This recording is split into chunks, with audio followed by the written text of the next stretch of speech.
there's some weird weather on Saturday night, and so it was some freak ass shit. So it's still cold. Uh, Therefore, I'm wearing my hoodie. So I'm gonna do a movie review of Mission Impossible, uh, Dead Reckoning Part One,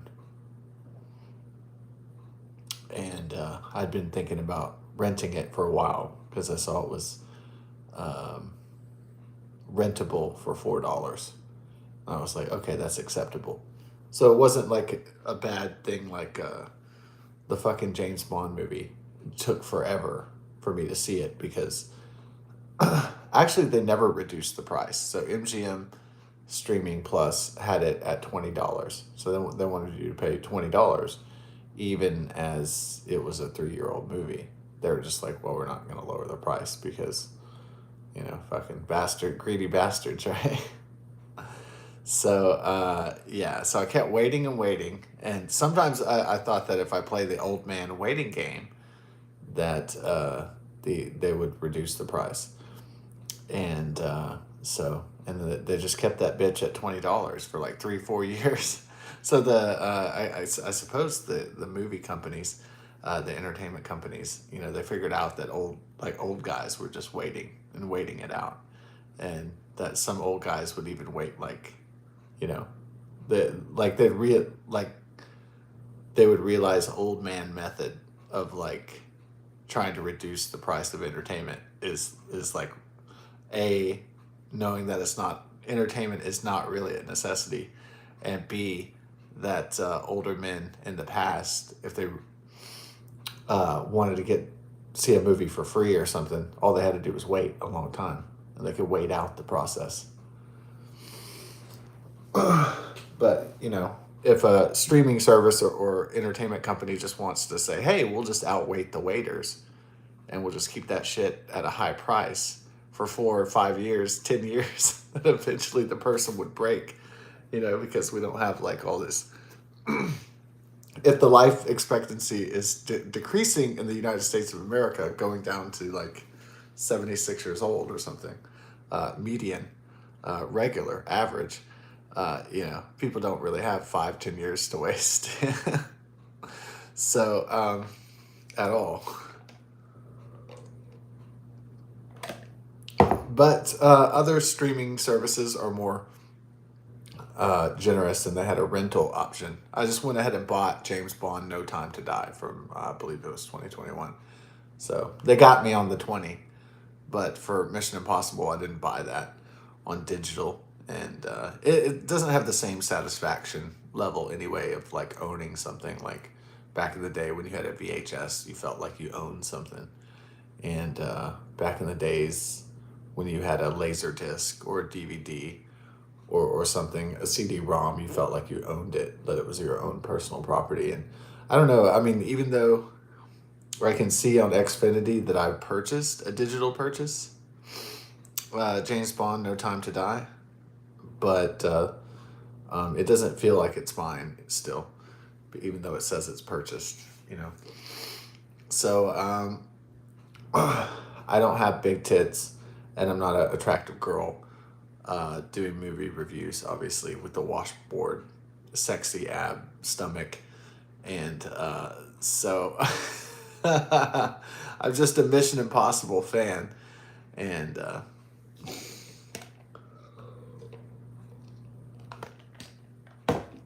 yeah. So been a fan of the Mission Impossible series with Tom Cruise since the beginning, since 1996. So I like about the franchise. I don't think was ever supposed to be a franchise. I'm not sure if it was originally intended to be a long-term franchise. It just kind of, I suppose, morphed into that. And then at times the Mission Impossible franchise was in question, in doubt. The first film was directed by Brian De Palma, I believe, and it was very intellectual, and it was a very very tedious take on the Mission Impossible television series. And yeah, it was kind of fun when they had the team because it does something that a lot of 1990s movies like to do, which was to kill off somebody likable right in the beginning, especially if it was a team thing. So famously, there was a movie that it was I think it was like came out a year before, like 1995, and it was called Executive Decision. And it had Halle Berry, which she was like one of the hottest actresses in Hollywood back then, uh, and I mean just really gorgeous, especially.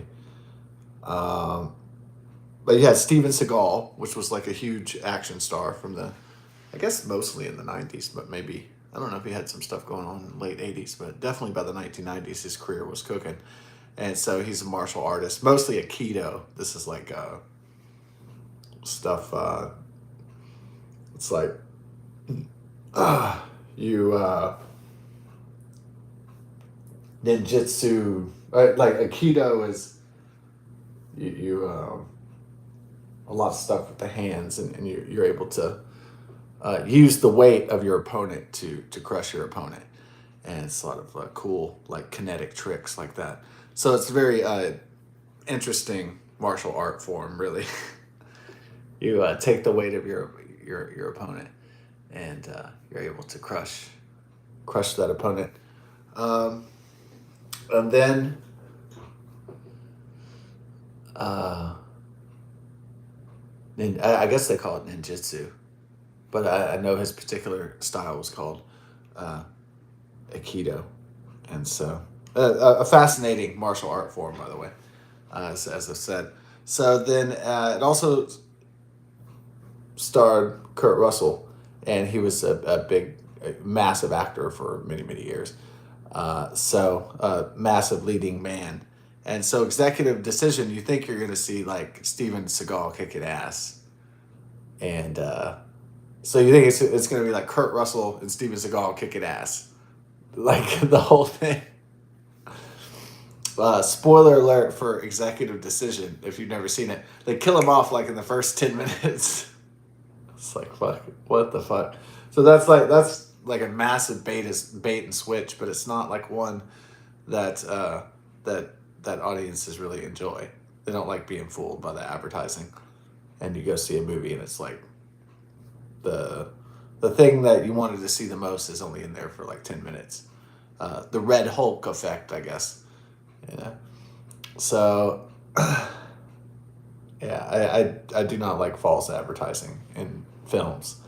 It's a bummer. Um, so Emilio Estevez was really big in the 1980s cinema with Young Guns and so forth. And like in the first Mission Impossible, they kill him off like really immediately. So they get rid of the likable person very, very fast. I actually like the fact that everybody's killed at the beginning, like his whole Mission Impossible team, and then Ethan Hunt's on his own, and then he has to meet Kit Rich to uh, get the mission, you know. And it's a convoluted, complex plot. The knock list is stolen, which is a list where all the agents in the IMF, the impossible mission force, and yeah, it's great.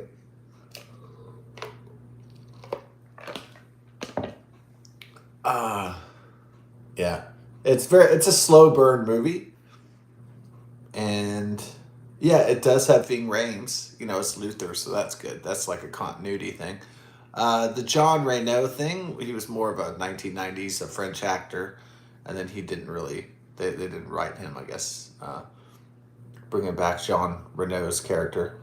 Does he get killed or something, or just because no? There's like a team at the beginning. They all get killed, and then a new team is formed with Luther and Jean Reno and so on. And I'm not sure. Maybe he didn't return because he was killed. I haven't watched it in a while. It's way back 1996. So I probably saw that movie on Laserdisc. Yeah, Laserdisc. They were like these big fucking things before DVDs, and they're like out these. They're like albums basically, and It was pretty. I like Laserdisc. Uh, Laserdisc. They were pretty futuristic for the time. Yeah. One of my friends got a Playboy. His parents got him for his birthday a Playboy Laserdisc, and it was like mother and daughter. It was in the early days of like internet pornography, so it wasn't like they just had anything and everything. So it was quite. I guess it was shocking to see a Playboy soft porn, basically. It says mother and daughter, and it was two black chicks. It was like a mom, and then it was like her younger daughter, and they were just dancing around naked and shit, and I was like, wow, your parents are really cool. They got you a Playboy Laserdisc. Even though it's kind of awkward though watching something like that with your male friends, even because you start maybe get aroused, you get a boner, and you're just like sit around with guys with a boner. It's like, what the fuck? Yeah, a little awkward there, but I mean, who gives a shit? But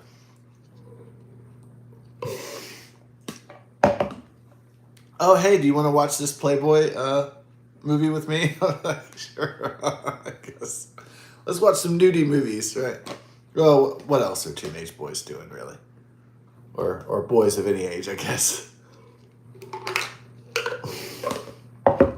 But he had many other laser discs besides Playboy that his parents bought for him for Christmas or his birthday. He had Mission Impossible. We watched that one day too, and it was a great movie. But it was slow and tedious, and that dirty word intellectual. It was yeah. I really like John Voight. I really always liked John Voight as an actor and as a human being. So I never really I never really disliked his work. So glad he was in it. Um, but I really don't understand how Paramount could have such a great relationship with Leonard Nimoy, and he was in this series, and and then he never came back in the Mission Impossible series. I guess there was a conscious effort to.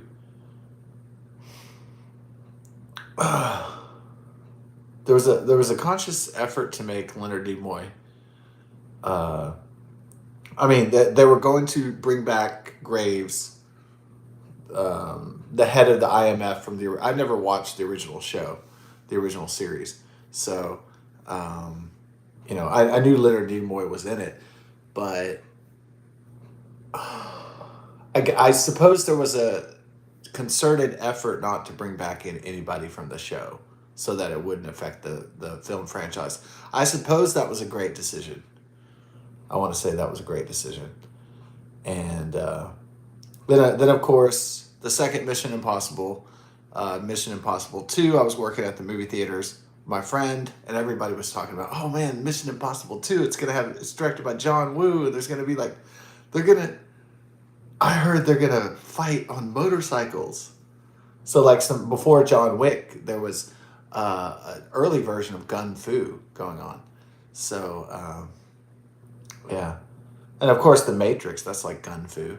Well, Keanu Reeves.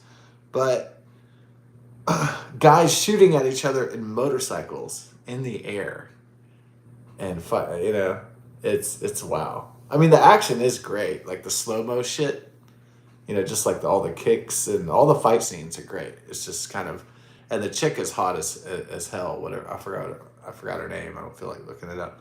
But this amazing badass looking model, and Doug Ray Scott was almost going to be Wolverine, and he did this instead. So, and Hugh Jackman got the part. Wow, talk about fate. And then, yeah. What do I think of Mission Impossible 2? It's guys shoot at each other in a motorcycle, doing motorcycle jumps. So, if you love it, if you like that, it's stylistically, fascinating. From a just aesthetic, the energy of it, the style of it. You can feel that. It's kind of like a guilty pleasure because it is kind of a horrible movie. It's not that great. but it is entertaining, I guess. So yeah, it is entertaining in parts, and in this one, it's not the knock list that they have to get. It's the bad guy has a chimera virus that Ethan Hunt and the IMF have to stop. The chimera virus, deadly virus, plague. Yeah, not the coronavirus. And yeah, Mission Impossible 2. It has Anthony Hopkins as the leader of the IMF instead of John Voight in this one. And yeah, Anthony Hopkins is never seen in the series ever again. And he's just in and out. Like, the movies don't really seem connected at this point, except for Luther, Ving Rhames returning. So that keeps the continuity. It's like Ving Rhames being in it. And so, yeah. And then Mission Impossible 3, I wasn't working at a movie theater and I didn't go see it.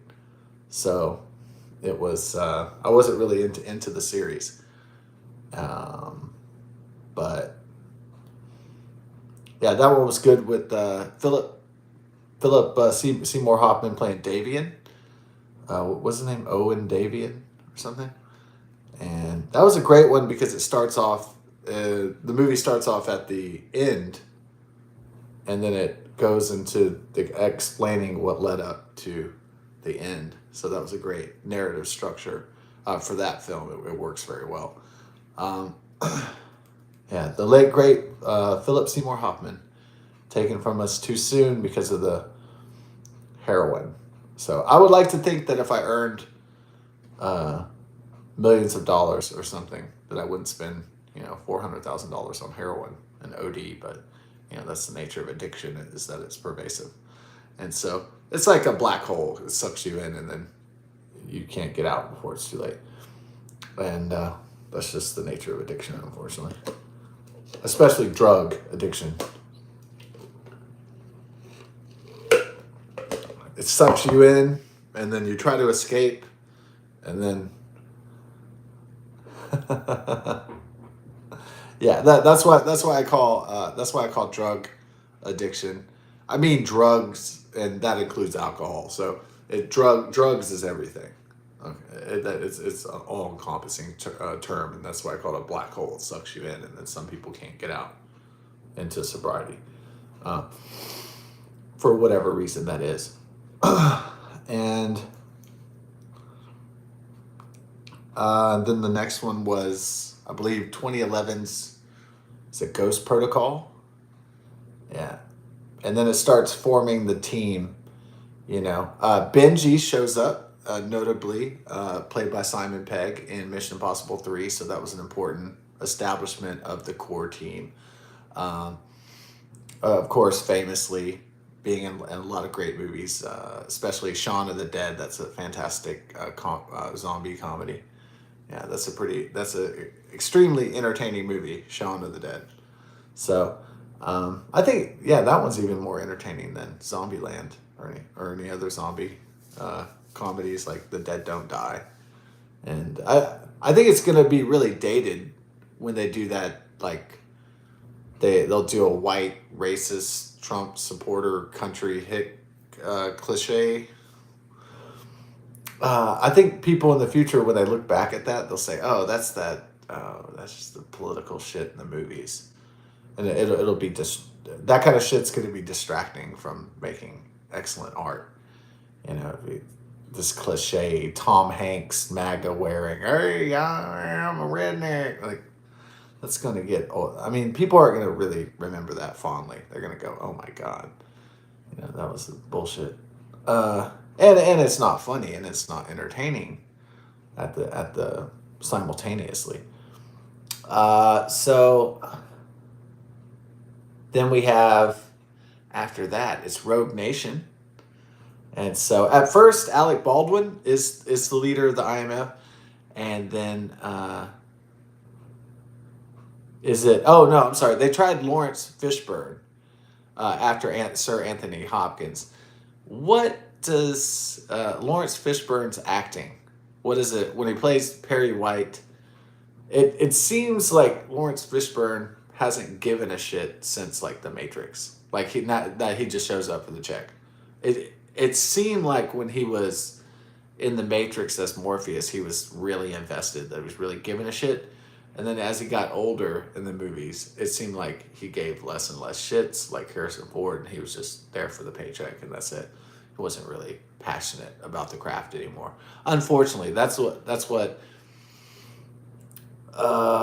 in The Man of Steel, when he plays Perry White, or when he plays the IMF director in Mission Impossible 3, it just comes off as like phoning it in a lot of ways. So that's pretty unforgettable. Not Philip Seymour Hoffman as Davian, but Lawrence Fishburne as Perry White, or the IMF director in Mission Impossible 3. Yeah.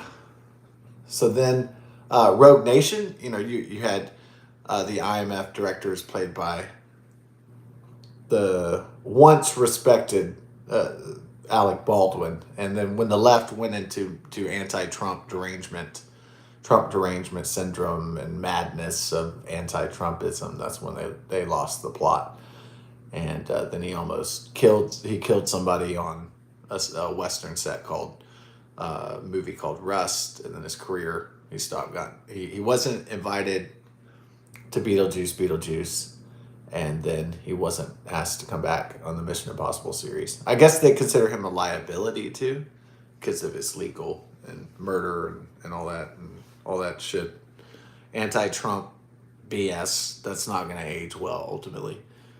If the Democrats think that anti-Trumpism is going to age well in America in the future, like future historians, they really don't understand. It's not going to age well at all, most likely. And future generations will look back and say, oh, that shit? What is up with this hatred of Donald Trump? Like, you're gonna really like, that is bizarre. Yeah. So then you had the great, also who joins the team is Brant. Yeah. Hawkeye. He joins the team. So you got Benji, Luther, Hawkeye, Brant. And then eventually who joins is the gorgeous. Yeah. Rebecca Ferguson as Isla Faust. Oh, yeah. And most of the plots of, I believe, the Mission Impossible, Rogue Nation, and Fallout revolve around going after this guy called, going after this group called the Syndicate. And anyways, it's very thrilling, those movies. And Rebecca Ferguson, I always thought, my God, she's just so pretty, just like gorgeous to look at on screen, a very attractive woman. And so she wanted out of the Mission Impossible franchise. She wanted to do other things. And so I think I've done it. Okay, Mission Impossible 1, Mission Impossible 2, Mission Impossible 3, Ghost Protocol, and then Rogue Nation, of course, then Fallout, and then are we here to Mission Impossible 7 now? Yeah, Mission Impossible 7, Dead Reckoning, Part 1. Yeah. So they decided to do a little backstory to Mission Impossible. So they say before Mission Impossible 1, there was a guy named Gabriel, and he liked violence and to take loved ones from people and kill them in front of his enemies. And it's implied that before Tom Cruise is recruited by the IMF, that he's a criminal, and that Gabriel and they're involved in some underworld, and Gabriel is a criminal overlord, kingpin type guy, gangster, and then so he assassinates Tom Cruise's the love of his life. And so in a flashback sequence, which is I suppose it's supposed to take place before the original 1996 Brian De Palma film, the first Mission Impossible. So, anyways, but now in 2020, the movie came out in 2023. So now a Russian submarine has the most advanced technology, which is an artificial intelligence called the Entity. And yeah, so it's like the greatest super AI weapon ever known. How the artificial intelligence is more powerful than nuclear weaponry, that's not really fully explained, even though many commentators, many experts in technology and artificial intelligence say it's better than nuclear weapons. So they say it's humanity's greatest invention was not the atomic bombs. So, well, is that really true? Seems like in warfare, nuclear bombs would be more important, but I guess artificial intelligence might be the greatest weapon. Perhaps maybe it can coldly and maybe it can calculate strategy without a lot of emotions, and so maybe that's why it's looked at as the perfect weapon. So analyze weaknesses and strengths. So the Entity becomes conscious and it destroys a Russian submarine. There's two halves of a key that can get access to this super weapon called the Entity, which has become conscious, and it can now infect all the systems in the world, like Skynet, and can manipulate. It can even speak, so it can even synthesize speech to inform of what it wants, and it can also surveil everyone on the planet and get their whole backgrounds and everything instantly. And it's just like, but it's like this amazing super weapon that could be everywhere and nowhere all at once. And so, and it's conscious, and it's almost kind of, it's not treated as an oracle, like the oracle at Delphi, like something you just do queries and ask questions. It can interact in real time everywhere, and it can speak, and it can do a lot of different things. So a lot of cool things, a lot of scary things, and so that's the Entity, the AI weapon. That's the MacGuffin. But most of it revolves around finding these two halves of a key that must be united, and the Infinity Gauntlet must be assembled. Right? No, it's just actually it's less complicated than the Infinity Gauntlet. It's just you got to get these two keys together, and then you have access to the sunken Russian submarine, which was destroyed by the Entity because it's now gained consciousness. Apparently, it's gained sentience, self-awareness, and so now it has goals of its own. So everybody in the world is trying to gain access to Entity, so it can discover its secrets. And I'm kind of sensing like almost like a Raiders of the Lost Ark situation. I have a feeling it's like all the this MacGuffin, all the world's governments and spy agencies and police forces are all going to be trying to get this entity, especially in particular, the main villain Gabriel, but played by Essa Morales. And so I think that he's a really cool villain, by the way. Sometimes I do roll my eyes at, you screwed me in another situation, and where it's like you set up the revenge, and sometimes I roll my eyes at that sort of plot line where there's flashbacks with, like, you've been watching a long time series and then they introduce a new villain that has a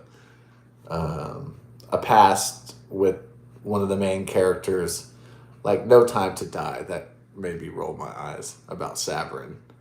And it was like, when you do try to create a cinematic universe, but you make up some shit, and you just, oh, we'll just make up some flashback of some villain. Usually that would piss me off, especially in the Daniel Craig James Bond, uh, where they made up the Saverin and that bullshit. Um, with Mr. White killing all of Saverin's family and the little girl, um, all that shit sucked. Yeah. So that was not very good. People coming out of nowhere, or like they do this thing in Star Trek all the time, and it's one of my least favorite things. They'll have Mr. Spock, and then all of a sudden, like, oh, you didn't know about his half sister, or you didn't know about his half brother. They did that shit all the time, and it got really old. It's like, oh, did you know about? Did you know he had a cousin? It's just it's bad writing. It's awful. And that's what I can't stand, watching television shows or movies in a franchise, and they introduce characters that are never referenced at all, and they're never so it doesn't seem like it's a continuous continuity. So one thing I do like about a franchise is if it has solid legacy and continuity, and um, but the Mission Impossible franchise has maintained its continuity. So it's almost like The Legend of Zelda at this point has like a solid, loyal fan base and continuity, and it keeps things straight for the most part, I'd say. Very, very excellently. So I'm impressed that you can run a franchise from like 1996 all the way to 2025 and still have it all make sense on the timeline, and with not really a lot of errors. And so, um, yeah. So what happened to the Mission Impossible franchise is that at first, okay, number one was like too intellectual. Number two was too visceral. It was too stylistic, and it was too dumb. And then number three, yeah, kind of really brought it, started bringing more of the team together, and then it started to become more of an ensemble affair, instead of just. I mean, it's still Tom Cruise centric, but what the power of the films is that it's not really all about Tom Cruise, even though he became a producer. He's like one of the main drivers of the franchise. And even if the thing is all about Tom Cruise, it doesn't really feel that way, because of the all the different characters in it now. So whether it be Isla Faust or Brandt, or what's her name, Haley Atwell, is her name Jessica Biel, Vanessa Kirby, et cetera, et cetera. So it really does feel like a team, and so that's what they really got the ensemble team right, with Benji and all that, Luther. Um, so yeah, this movie's gorgeous. This movie looks fantastic. Christopher McQuarrie, Tom Cruise, they really crafted an excellent film.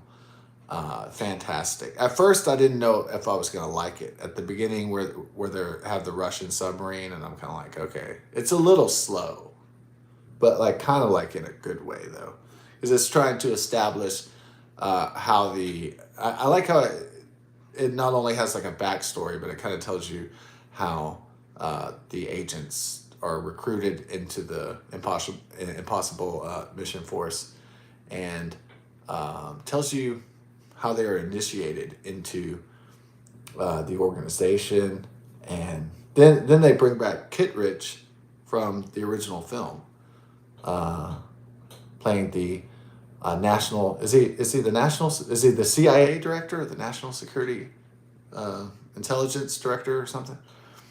And so, anyways, it's just great that he's back because it adds that continuity to the. It may have not have been so good if it had been like, you know, Anthony Hopkins or something. Hey, I'm back. I'm Anthony Hopkins.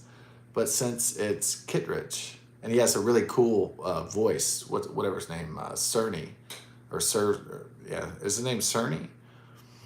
Yeah, that guy has a really cool look and a really cool voice. He's a fantastic actor, and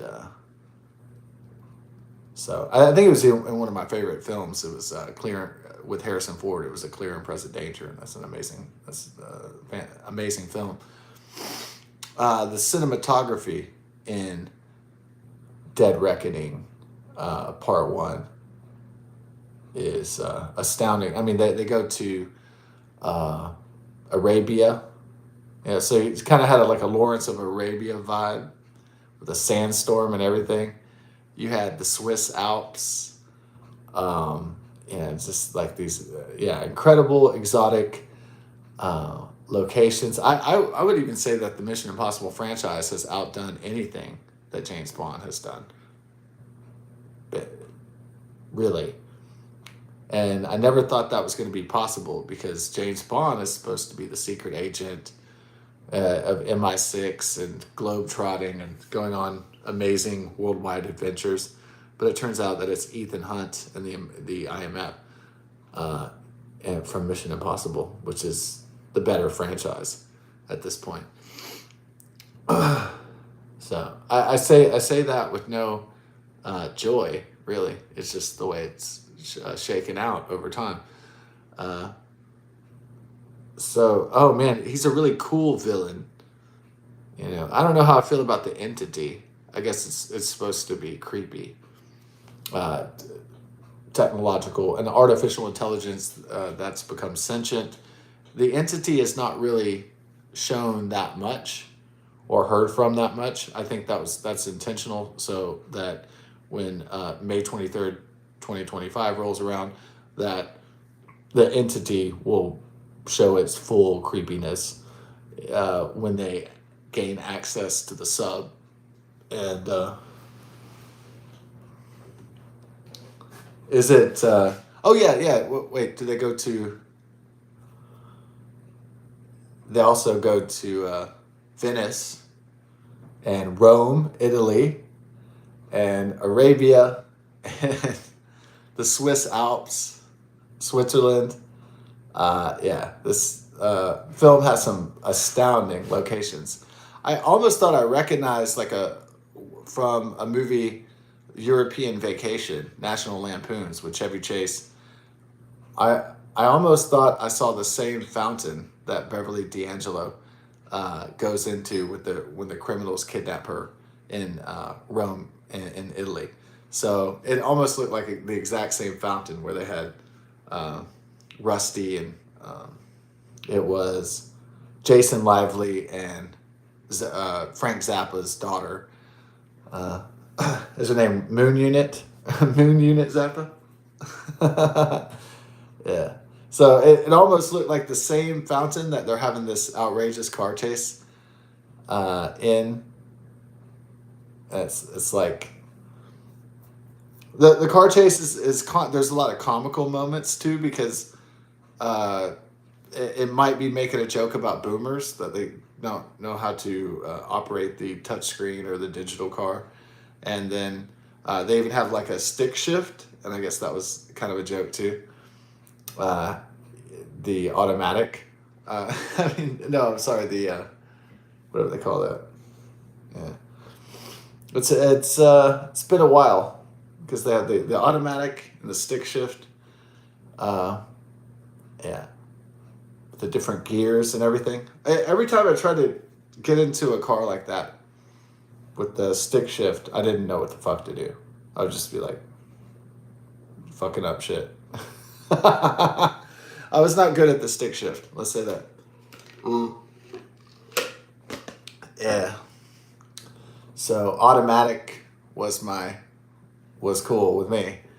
Yeah, I didn't know how to do the different gears for the. Yeah, I wasn't good at that at all.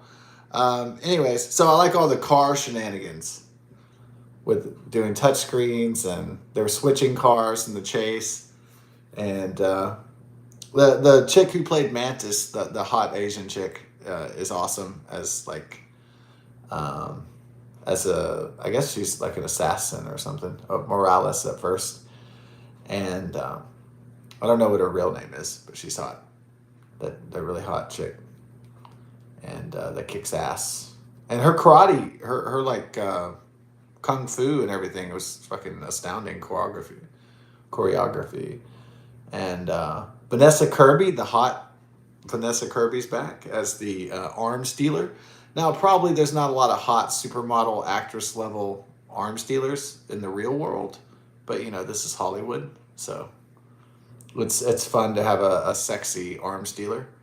Normally they're like guys, probably most of the time. They're thugs. And anyways, but so that's always been fun since was it Rogue Nation? No, Fallout. No, that's her first appearance. Her first appearance is in Fallout, I believe. So the great Vanessa Kirby, she's an amazing actress too. Um, yeah, Haley Atwell was great as like the thief. I guess she's like the Catwoman, but not like the childless cat ladies. We're talking about she's the Catwoman, like she's the master thief, and so she has an interesting story. At first, they kind of tease they're gonna kill off Rebecca Isla Faust, Rebecca Ferguson. They tease that they're gonna kill her off, and at the beginning in Arabia. And the beginning is long. The whole movie is long. So if you don't like Mission Impossible, you're in for a long ass movie. I mean, this motherfucker's like, shit. At one point, I was watching it, and the time had passed so much that it was like 2 hours and 23 minutes, and then but it was still going, and so it must have been almost. It must have been almost going towards like 3 hours, you know, but not quite as bad as like Gone with the Wind, but it was getting up there. I was like, oh, this movie's fucking long. Because I was watching it, and then somebody came up and was like blah blah blah, and I was like, yeah, this movie's still going. Yeah, this movie's long, but good. You know, it really covers all the bases though. So if there's anything, there's not going to be like a lot of lingering questions like what's going on, because it's setting up everything. It's doing a great job of like the explaining the world that it's doing the world building. So it's an excellent job by Christopher McQuarrie and Tom Cruise and Associates for creating this franchise that has endured through thick and thin, and mostly has been getting better and better. I think Fallout was so great that it was a hard act to follow. So Fallout is just such an exciting movie. It's such an entertaining action movie, Mission Impossible, that it's hard to forget. But I knew that going into Dead Reckoning Part 1 that maybe Fallout was going to be the best one, maybe. And so, you know, I didn't really have like massive expectations because I remember how great Fallout was. And so, yeah, Rogue Nation and Ghost Protocol are all right, but Fallout is basically a fucking masterpiece. I mean, uh, so uh, there's a callback, not just Kittredge being in it, but the train scene on the Oriental Express is absolutely fantastic for many reasons. There's callbacks, to maybe Mission Impossible 2 as well. There's the motorcycles. There's really amazing car chases. There are just fantastic shit. So they do one fake out of Isla Faust's death by Rebecca Ferguson, and you think she's toast, and then it's revealed that she's not dead. And then, they've been playing around with Ethan Hunt and Isla Faust's love romance for a while, and so you don't know what the payoff of this romantic connection is going to be. But since Rebecca Ferguson wanted to get out of the franchise, they just wrote her out. And so even though the first kill was a tease, eventually Gabriel kills, unfortunately, Rebecca Ferguson's character, Isla Faust. And she wants to do other stuff. And even if, when women want to do something, you know what I mean? They want to go off and do something different. And you just gotta, yeah. Anyways, well, yeah, she's history, I suppose. I guess she's dead. Gabriel is kind of like, he likes to stab. He likes to stab his victims, so he uses a knife a lot, like the Joker. And he likes inflicting the pain of the stabbings on his victims. And he likes to kill the loved ones of whoever he's trying to hurt in front of them. So he kills Gabriel, kills Isla, and makes Ethan Hunt watch. But Gabriel is not successful in getting the key to the entity, and so at least let's say that Ethan Hunt and the IMF team, they lose a lot of battles in the movie, but they don't lose the war. They still have a good footing in terms of the war. So many battles are lost, many people are lost, but they're at least going to win the war, even if they don't win every single battle.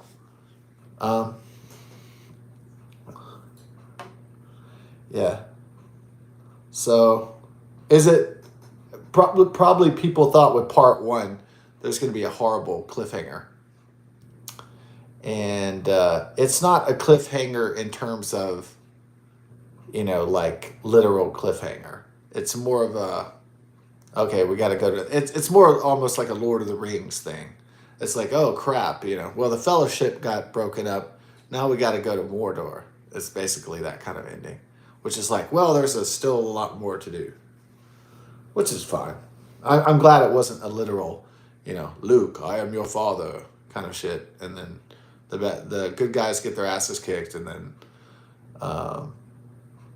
the evil empire is still out there, and it's dun dun dun. I wonder what's gonna happen to Han Solo. I'm glad it's not like a Batman cliffhanger ending where it's the bad guys are winning and Batman and Robin are tied up or some shit.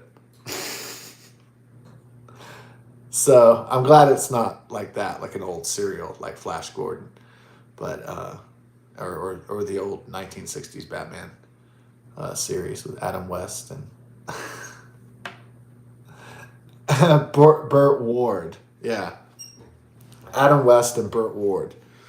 Da-na-na-na-na-na-na, Batman. So what you have is a kind of a mature level ending.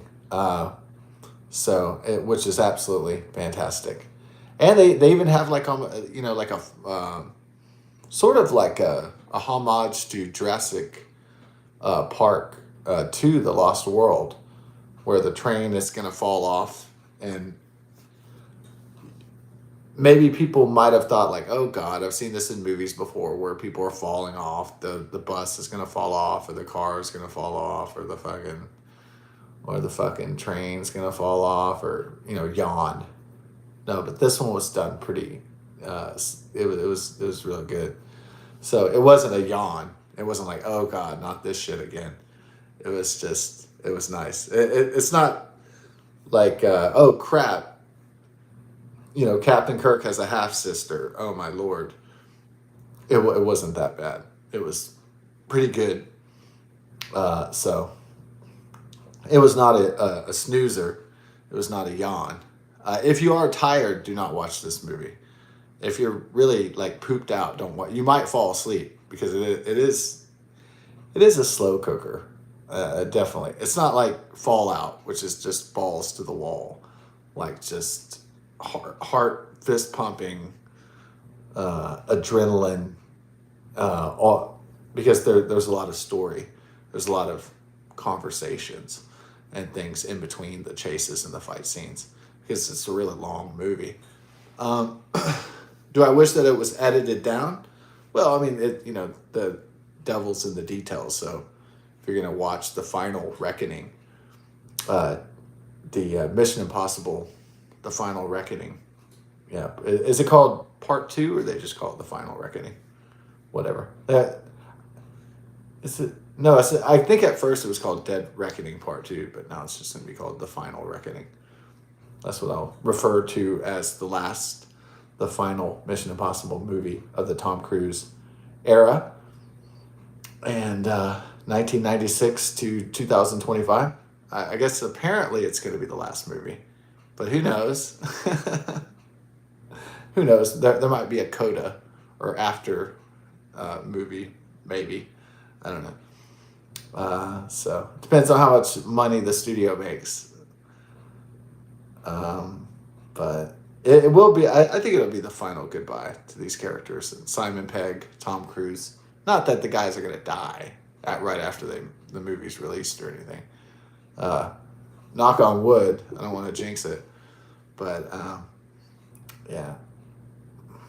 The final movie with Ving Rhames and Vanessa Kirby and Tom Cruise and Simon Pegg and the good old IMF team. And yeah. So Gabriel, this is not the cliffhanger where the evil empire wins. This is not the cliffhanger where the Joker and Mr. Freeze wins. So this is the cliffhanger in which the good guys win, but there's still a race to get this AI to find the location of the sunken Russian submarine and get to that artificial intelligence, the entity which has become conscious and sentient. So it's going to, I believe Gabriel is going to win. This is what I predict is going to happen. He's going to beat Tom Cruise and his team. They're going to kill Benji or something. I mean, they might kill Luther and Benji at the same time. I mean, Gabriel might. Or they might torture him. Maybe they're kept alive. But for dramatic impact, maybe they'll kill off another important part of the IMF team. Maybe.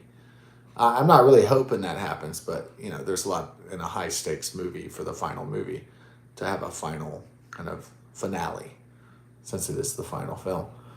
Apparent, I suppose. And so I don't want to say never in the realm of art or Hollywood. So,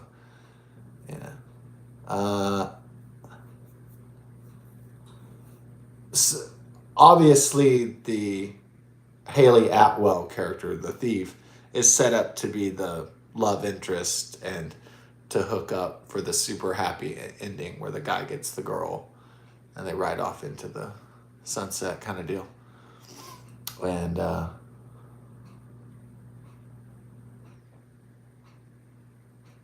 Is that her name, Jessica Biel, which is like the love interest in Mission Impossible 3 when he tries to settle down with a woman. And then they flirted with the idea of the romance with Isla Faust. And then now I guess this new girl, played by Haley Atwell, is Tom Cruise's love interest that he must protect. And then, so maybe Gabriel's going to kidnap her and steal the keys. And then I'm kind of sensing that there's going to be a Raiders of the Lost Ark. And he's going to go pray to his digital god. And he's going to pray to the AI overlord. And then the overlord's going to kill everybody. Kill his whole team and everything. And then it'll be up to Tom Cruise and Benji to stop the entity from taking over the world. So I don't know. I'm guessing that's what the final movie's going to be like. Because I mean, you could see part of the picture with part one, so maybe you can start to illustrate in your mind what could be the conclusion. Even though you want it to be a surprise, it's fun to do like conjecture of what of probably what the plot of the second one is going to be. Not using an AI to predict the plot, but you ask the AI based on. Okay, here was the question you would ask the AI prompt, right? It could go like this.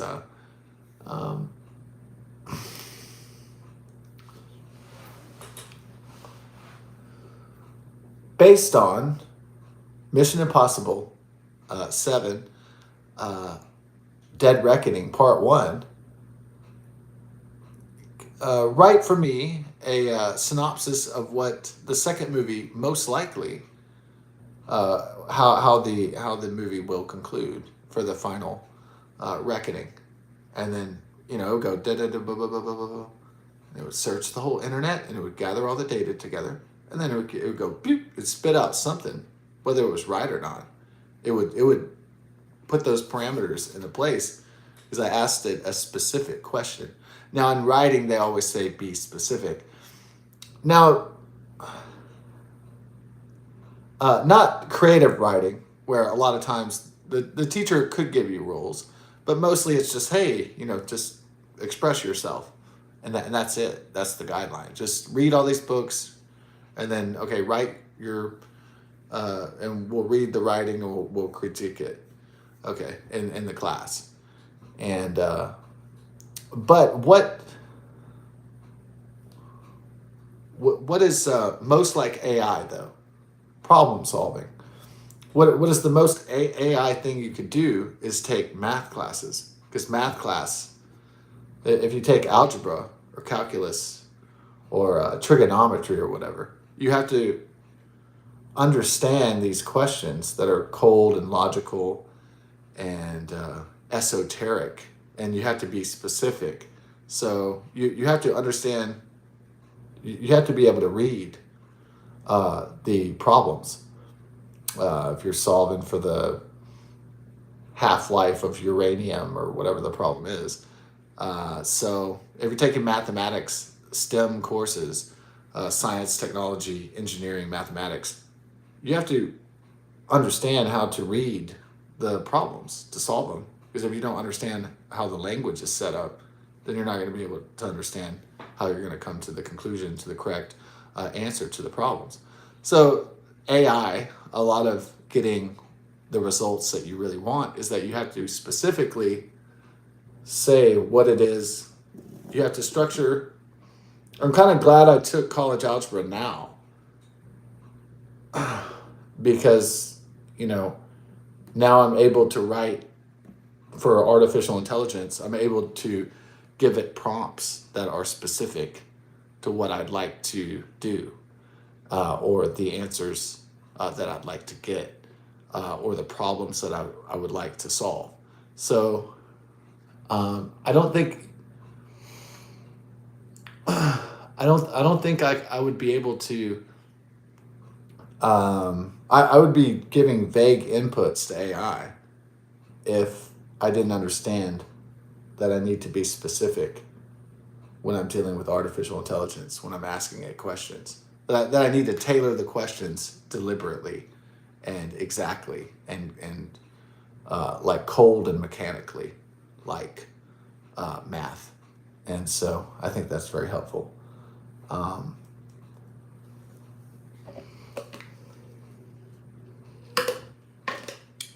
yeah. Sometimes it's not that you say something, it's the content of what you say, which is the most important. So,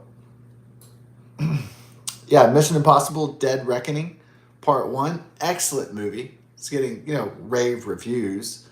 It's definitely a first class, world class project. It's definitely just a fantastic piece of work. It's beautiful. Um, it's funny in parts. It's sad in others. The villain is excellent. I love how this villain is like. What one thing I really like about Gabriel is that he reminds me of like in he reminds me a lot of Inspector Gadget. I'll get you next time, Gadget. Like it does seem like almost like a cartoon, but like a good Saturday morning cartoon, like a great serial Saturday morning cartoon, and that's a great refreshing feeling to see that in a movie. To see a an adult, mature movie that's like a Saturday morning cartoon from the old days, and that's very refreshing to see that. Like a serial, like an old serial from the 1930s, Flash Gordon, or like a 1980s Inspector Gadget cartoon, where the villain is always escaping and everything, and the good guy's always a few steps behind the bad guy, and it's really great, like cat and mouse shit. That's works really well. It's very entertaining. The Essa Morales is very yeah, he's a fantastic villain. He's cool and he sounds cool, and he might be one of the coolest villains I've seen in a long time since Javier Bardem in No Country for Old Men, or something like that. So, well, that's like a psychopath, but like a cool villain in a film. And I love Kit Rich, how he's. I like how Kit Rich is. He's kind of like in this gray area. He's sort of like. He's kind of like the guy from the Raiders of the Lost Ark that he wants to get he's the director of national intelligence and the leader of the IMF, but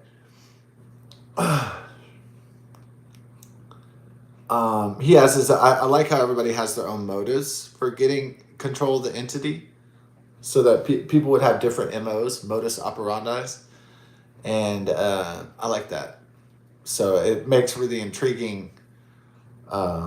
Everybody chasing after the MacGuffin, like Raiders of the Lost Ark, and so it has a lot of adventurous aspects that remind me of the Raiders of the Lost Ark by the Indiana Jones 1981 film, and except for instead of Nazis, there's Russians, and so I guess the replacement for in modern cinema in Western cinema for Nazis is they don't use like neo-Nazis. They just use Russians. They just use communists now. They're just back to using communists. And I guess they don't use Chinese communists because they want the movie to make a lot of bank in China. So as you notice in Captain America: Brave New World, really it's very interesting that the greatest threat the world has ever seen in real life are the Chinese communists. But Hollywood is deliberately not making them the greatest threat that the world has ever seen, so they can make money in China, which is amusing, obviously. So the war that looms in the battle over the adamantium from the Eternal in Captain America: Brave New World, that's going to be a war with Japan. Little tiny island. It's gonna go to war by itself against the United States. They weren't even really alone in World War II. So, I mean, technically speaking. Uh, anyways, they just don't. There's no entertainment companies that want to piss off China because they want to make a lot of bread. They want to make a lot of cash from the Chinese movie going audience. So that's why the bad guys are just. It's safe to just make the bad guys the Russians because they don't give a fuck. But if they made a movie where the Chinese were the aggressors and the bad guys, and you know what would happen? It first of all it would get banned in China, and then it wouldn't make any revenue from the Chinese Communists, the CCP, the PRC, the People's Republic of China. And then number two, you would have like a diplomatic incident, and the Chinese would say, "You Western bastards," and all that shit. And so it would cause, a controversy, a diplomatic dust up. It would be low revenue. There would be war rhetoric, and there would be violent and harsh rhetoric, threatening, bully type rhetoric. And so it wouldn't be good for the entertainment companies. It might be brave from a artistic standpoint. From a creative standpoint, it might be actually closer to the truth, but they're not going to risk their profits for that. So to make a bold statement of any kind. So we're back to the Russians for now. Back to those good old Ruskies. Yeah. We're back to the Soviet Union communists, not the communists that we should actually worry about. So, oh well, that's just how it is right now.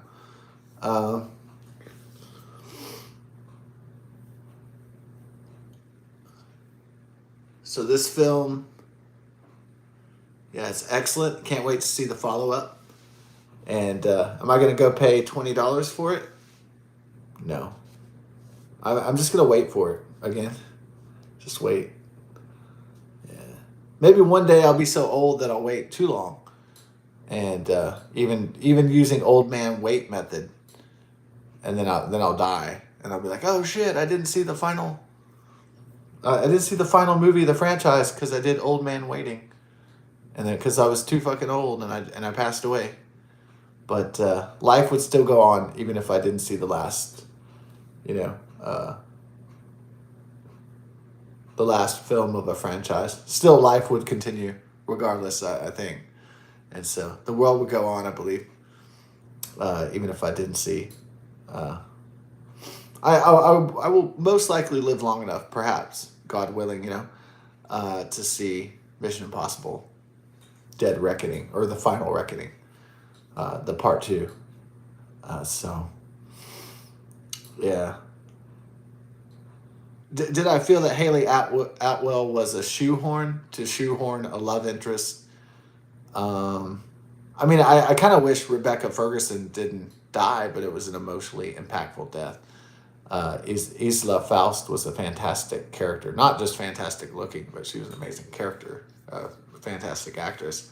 So, I didn't feel it was shoehorned in just to let her go do other movies. I mean, it was just, she said, I want out. And I said, oh, we hate to see you go. It's like if you're really good at your job and you tell your boss, I got to go. They may not always like that. So I'm sure it didn't go over that great. But, it is what it is. So, anyways, they gave her a top class send off. Even one fake out death, too. And, Mission Impossible, they have the face mask. Yeah, they had the face mask. So what if there's like a twist on a twist? Imagine this. No, well, would they do like a face mask twist at the end? Because they love doing that in the Mission Impossible, do the face mask twist, and then yeah. Maybe she didn't die. You just don't want her to die. Yeah, but Haley Atwell is the replacement chick, I suppose. And wow, yeah, a lot of possibilities for this next one, but all of us have to wait until May 23rd, 2025 to see part two. Well, at least we don't have to wait 3 years, like the dreadful wait between Star Wars Empire Strikes Back and Star Wars Return of the Jedi. So you just had to wait 2 years. So it wasn't a 3 year wait. It was still dreadful, but for me, it hasn't been 2 years waiting. It's been, yeah, it's just going to be a few months. So, oh well. Yeah, that's Dead Reckoning Part 1, Mission Impossible 7. Excellent. It's a slow burn, so don't be tired. Don't be hungover. Don't be, you know, super exhausted, super sleepy when you pop it in, and get cozy. You know, if you're watching that movie because it's going almost towards 3 hours, get cozy. And if you need to pause it, pause it. If you need to go take a piss, if you need to go, you know, whatever, get your nachos, pop your popcorn. If you need to go get the ice cream or the candies, you know, you need to take frequent MI7 breaks to get through the movie. Yeah, if you need to take out the garbage or something, you need to go do a chore. You know, you have to take your dog to go take a shit, something. Just put the movie on pause, and then start it up when you get back from the whatever it is. Snack break, potty break, yeah, whatever. Smoke break, toke break. Maybe if you take a toke break, a marijuana break, the weed, the sweet Mary Jane, the Buddha, the ganja, the Maui Wowie. Yeah, I don't know if I'd want to watch a slow movie high, but it might. Well, it's a fantastic movie though. So, um, all right. Oh shit! It's 2:30 in the morning. Almost as long as that movie. 2 hours and 31 minutes. Yeah. Well, it's almost like 3 hours, but I'm not gonna go that long. As Mission Impossible: Dead Reckoning Part 1. Awesome.